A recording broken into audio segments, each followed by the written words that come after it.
নমস্কার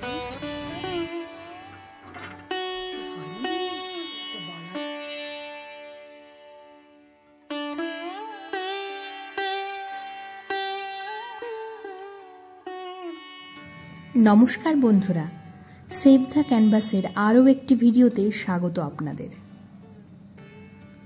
স্পিতি ভ্রমণের আজ আমাদের 7ম দিন।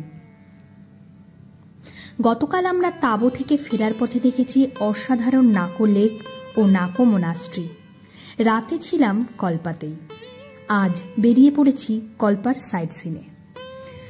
প্রথমেই পৌঁছে গেছি কল্পা সুইসাইড পয়েন্ট বা ভিউ পয়েন্টে। আসলে এই পয়েন্টের চারপাশ এতটাই আশ্চর্যজনক ও বিপজ্জনক যে একে সবাই সুইসাইড পয়েন্ট বলে, যদিও এখনও পর্যন্ত কেউ সুইসাইড করেছে বলে জানা যায়নি। শ্বাসরুদ্ধকর পাহাড়ের দৃশ্য, সাথে অনেকটাই বেরিয়ে আসা উলম্ব ঢাল ও উচ্চতা আপনার অভিজ্ঞতাকে আরও আকর্ষণীয় করে তুলবে, কথা দিলাম। আর এখান থেকে আরও স্পষ্টভাবে দেখা যাবে কিন্নর কৈলাসের মহাদেবকে।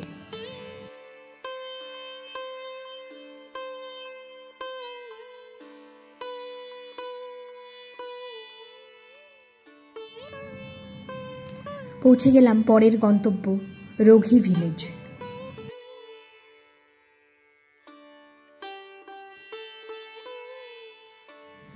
নতুন করে অনেক হোমস্টে তৈরি হচ্ছে এই গ্রামে।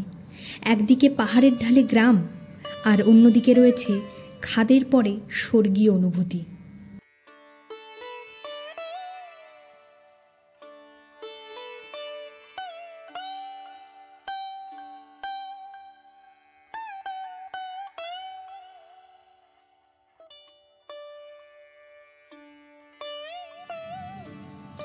অনেকগুলো সিঁড়ি নেমে আপনাকে পৌঁছাতে হবে এই গ্রামে।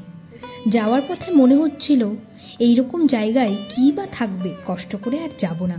কিন্তু মন্দিরের প্রথম ঝলকই বদলে দিল আমাদের সম্পূর্ণ মনোভাব। এই মন্দির না দেখলে আপনার জীবনের অনেকটা সৌন্দর্যের আস্বাদন বাকি থেকে যাবে।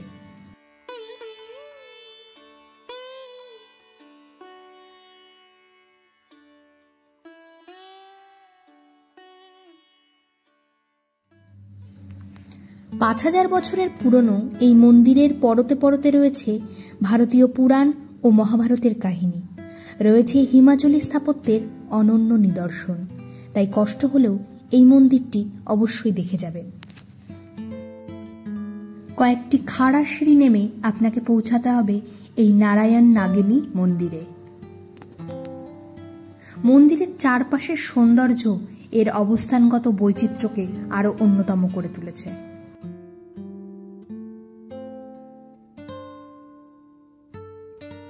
এক ঝলকে আপনারাও দেখে নিন এই মন্দিরের অভূতপূর্ব কারুকার্য এবং অসাধারণ সৌন্দর্য।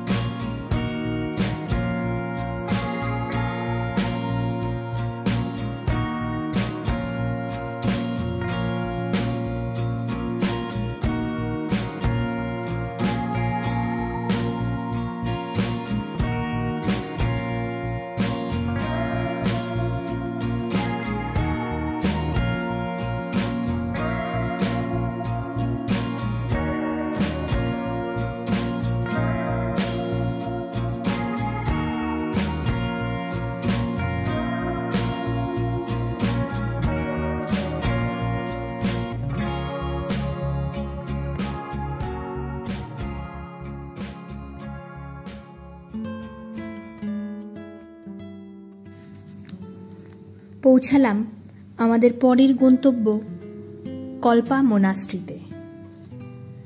এই মনাস্ট্রির নাম হুবালানকার মনাস্ট্রি।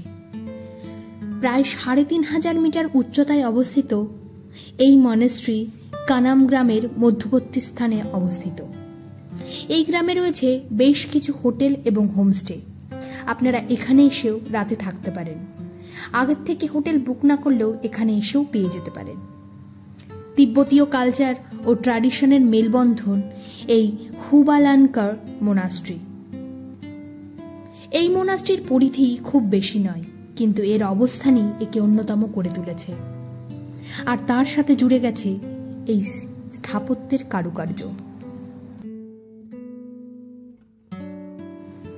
ভারতীয় মাইথোলজি ও তিব্বতীয় কালচার সাথে হিমাচলী স্থাপত্য একে অনন্যতার স্বাদ দিয়েছে।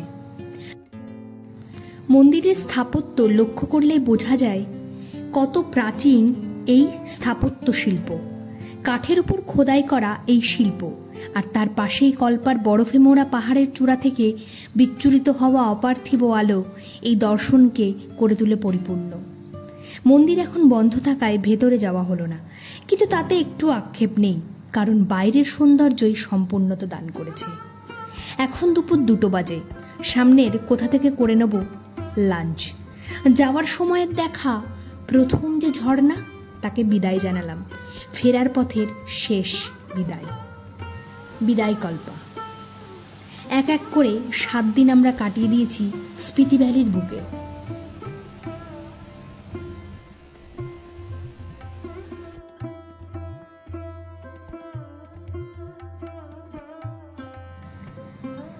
এইবার টাপটি থেকে আমরা করে নেব লাঞ্চ। পাপ্পু ধাবা। গরম ভাত, ছোলার ডাল, ফুলকপির সবজি, কারি, রুটি। কারি রাজমা চাউল হিমাচলের প্রধান খাবার, আর সাথে গরম গরম রুটি। এখানেও তার ব্যতিক্রম নয়। থালি মাত্র 100 টাকা। শুধু ভাত, শুধু রুটি, ভাত অথবা রুটি দুটোই খেতে পারবেন।